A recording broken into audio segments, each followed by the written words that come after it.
এই তো প্রমাণ হয়ে গেল না, আমরা যেটা বলছিলাম যে সন্দেশখালীতে শাহজাহান মতো লোকেরা তারা রোহিঙ্গাদেরকে বসিয়ে ভারত বিরোধী একটি শক্তি তৈরি করার চেষ্টা করছে এবং বিভিন্ন কেন্দ্রীয় গোয়েন্দা সংস্থার কাছেও এরকম ইনপুট আছে। আজকে যেটা দেখলাম সেটা ট্রেলার। তৃণমূল কংগ্রেস এই হারমাত জেহাদিদের হাতে গোটা রাজ্যটাকে ছেড়ে দিচ্ছে।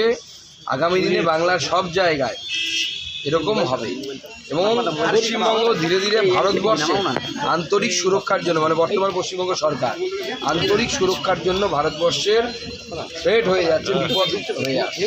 আগামী দিনে সমস্ত ভারত বিরোধী কার্যকলাপ পশ্চিমবঙ্গ থেকে হচ্ছে, এরকম একের পর এক দেখা যাচ্ছে। স্যার, আন্তর্জাতিক সীমানা যেটা বিএসএফ এর দায়িত্ব, রোহিঙ্গারা ঢুকে যাচ্ছে বলছেন, তার মানে কি বিএসএফ কোথাও ফেলিও তার দায়িত্ব পালনে? বিএসএফ সীমানা সামলায়, কিন্তু বিএসএফ গরু ধরে বিএসএফকে দিতে হয় পুলিশকে। পুলিশ সেই বিএসএফের সাথে কোনো রকম সামঞ্জস্য এখানে রাখে না। দ্বিতীয় কথা, প্রায় 1 বছর 2 বছর হয়ে গেল অমিত শাহজি এসেছিলেন, 70খানা চকির জন্য বিএসএফের ল্যান্ড চেয়েছিলেন মমতা বন্দ্যোপাধ্যায়ের কাছে। মান সম্মান চুলোই রেখে মমতা বন্দ্যোপাধ্যায় অমিত শাহকে হোদল কুতকুত বলার পরেও দেশের সাথে স্বার্থে অমিত শাহজি গেছিলেন নবান্নে যে আপনি জমি দিন। 2 বছর হয়ে গেল মমতা বন্দ্যোপাধ্যায় একটিও জমি দেয়নি। সীমান্তের বহু এলাকা তার কাটাবিহীন ল্যান্ড ডিসপিউটের জন্য, ল্যান্ড না দেওয়ার জন্য। তো মমতা বন্দ্যোপাধ্যায় চাইছেন অনুপ্রবেশ হোক।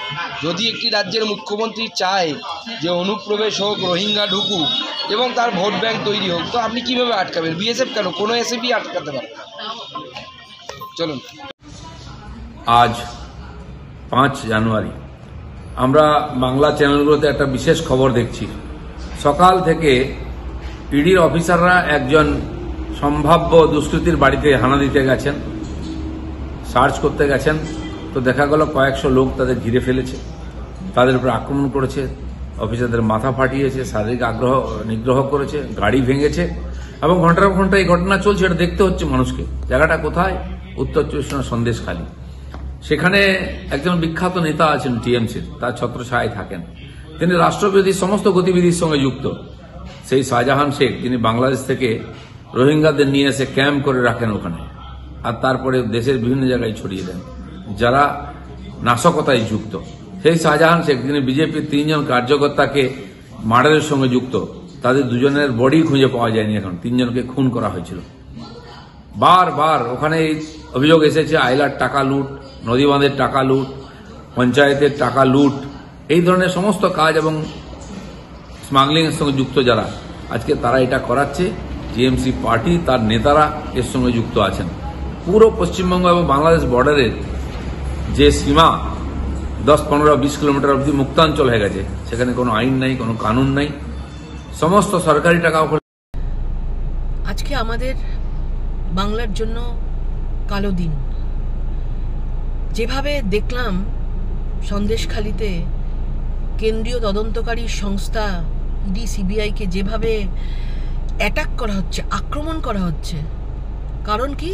কারণ তারা কোর্টের নির্দেশে তারা তদন্ত করতে গেছে এবং সেখানে যাতে তদন্ত না হয়, তদন্ত যাতে চাপা পড়ে যায়, তার জন্য মাননীয় মুখ্যমন্ত্রী সেখানে লোকজনদেরকে, মহিলাদেরকে আগে বাড়িয়ে দিয়েছেন যে তাদেরকে আটকে দেওয়ার জন্য। তার মানে কোথা থেকে একটা ধামাচাপা দেওয়ার, চুরি করার চেষ্টা করা হচ্ছে এবং বাংলারই এই মহিলাদেরকে ভুল বুঝিয়ে আজকে কেন্দ্রীয় তদন্তকারী সংস্থার সামনে তাদেরকে দাঁড় করিয়ে দিয়ে তাদেরকে ভাঙচুর, তাদেরকে আক্রমণ করার জন্য তাদেরকে মানে এগিয়ে দেওয়া হচ্ছে। আমরা কোন জায়গায় বসবাস করছি? লজ্জার কথা। কোথায় রাজ্য সরকার, কেন্দ্রীয় থেকে যারা ইডি সিবিআই এসছে, যদি তারা দোষী না থাকে, যদি তারা কোনো চুরি না করে থাকে, কোনো দুর্নীতি না থাকে, তাদের সেই সিকিউরিটি দেওয়ার কথা, সুরক্ষার ব্যবস্থা করা উচিত রাজ্য সরকারের। আজ রাজ্য সরকার সুরক্ষা না দিয়ে তাদেরকে আক্রমণ করবার জন্য তাদেরকে ওদের সেই লোকেদেরকে, গুন্ডা বাহিনীকে, মস্তান বাহিনীকে তাদেরকে লেলিয়ে দিচ্ছে। লজ্জার কথা। কোন দিকে নিয়ে যাচ্ছেন এই বাংলাটাকে? আমরা কোথায় বসবাস করছি? খারাপ লাগছে যে আজকে তারাও দেখছে আমাদের ওপরে এতদিন ধরে আক্রমণ হতো। আজকে সেই আক্রমণটা আর আমাদের ওপরে নেই, কেন্দ্রীয় তদন্তকারী সংস্থা সরকারি অফিসারদের ওপরে চলে যাচ্ছে।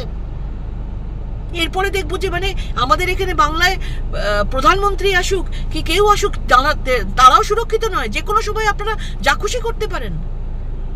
একজন মহিলা মুখ্যমন্ত্রী হয়ে, একজন মানে নিজের খারাপ লাগছে মহিলা হয়ে, আপনি আজকে মানে নিজেদের দোষ ধামাচাপা দেওয়ার জন্য আপনারা মহিলাদেরকে এগিয়ে দিচ্ছেন, মহিলাদেরকে দিয়ে এত খারাপ কাজ করাচ্ছেন। লজ্জার কথা। বাংলার মানুষের জবাব দেবে, 2024-এর জবাব পাবেন। আর যাদের ওপরে আক্রমণ হয়েছে তারাও মানুষ, তারা সরকারি অফিসার হতে পারে, তারাও মানুষ। আমরা তাদের পরিবারের সাথে আছি। এবং এই যে ইস্যুটা আজকে হয়েছে, কেন্দ্রীয় সরকার, মাননীয় গৃহমন্ত্রী খুব যত্ন সহকারে, ভীষণ স্ট্রংলি এই জিনিসটাকে দেখছেন। এর প্রতিবাদ হবেই, এর আওয়াজ উঠবেই, এর শাস্তি কিন্তু পেতেই হবে আপনাকে।